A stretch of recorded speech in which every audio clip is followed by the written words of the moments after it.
prior to that, spent about 5 years at Cheeseburger, which, if you've ever seen anything on the internet and laughed about it, chances are it was part of that user-generated meme community that Cheeseburger really fostered and brought into the kind of common.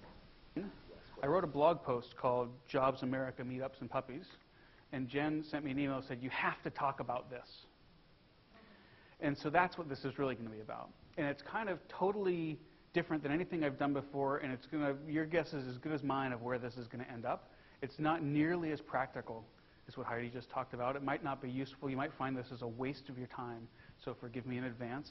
But I hope that it's sort of interesting. So, demand for engineering talent in Seattle is really, really intense. If you look around town, if you're here for a little while, you'll see billboards recruiting for engineers. There's job listings on Craigslist, an infinite amount of job listings for engineers. And so I had to figure out how to recruit some engineers, and so I spent some time thinking about that, and part of that experience led me through a bunch of things that are related to the new media economy, which I'll talk about for a second here. The first has to do with, actually, I resorted to a gimmick, is ultimately what I did. I said, if you refer an engineer to us and we hire that engineer, we will give you a free puppy. Because I wanted to do something that was on brand, and I wanted to do something that would break through the street. So you sit at a counter and you look out at the window, and a truck drives by, and it's one of those trucks with a billboard on the back, and you know, which I think are terrible. It's just like awful for it's visual clutter on wheels, bad for the environment. It's like everything terrible, with an ad for engineers. And you know, that strikes me as I'm thinking about this. And I think for a second, gosh, there are companies that cannot find people to work for them, and 2 doors down from this coffee shop, there is a homeless shelter. Now, we're so far from homeless. I've never been even close to homeless. I don't know about any of the rest of you. But like homeless is like all your friends and family didn't even have a couch for you, right? So it says there's a 4% vacancy rate for, I guess, all rental properties, and the average rent for a 2-bedroom apartment in King County is $1,069. Assuming that a worker spends 30% of their income on housing, that means somebody has to earn $20 an hour to afford this housing.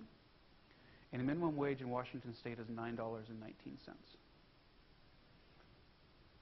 So imagine this scene. You got a truck driving by, like an ice cream truck with a song on top, saying, I'm trying to hire people. And you got people right 2 doors away. You can't even find a place to live. So I'm railing about all this in that blog post that I wrote, this random rant that I wrote one day that Jen saw. And the last piece down at the bottom, I said, you know, you got to check this thing out. I had found something on Quora. Quora is a social media site that's out there. Somebody asked, it's a question and answer site. This is what I'm going to leave you with. It's either going to make you horribly depressed and despondent or somewhat inspired. I'm not really sure how it even makes me feel. Someone asked, why do so many people hate their jobs? And someone else named, it's unclear if it's James Altscher or Niels Witveen who wrote this answer. To be honest with you, I can't quite tell from how Quora lays it out. But this is what he wrote, and I'm just going to read you the whole thing. Jobs are modern-day slavery. We are paid just enough to live and not more. You are punished if you ask for more. This is why so many people hate their jobs. We are often verbally abused on the job, sometimes more than is reported, physically abused, raped, castrated. The government gets up to 50% of our paycheck, and then 10 to 20% of that goes to kill people on other parts of the planet, including our own children.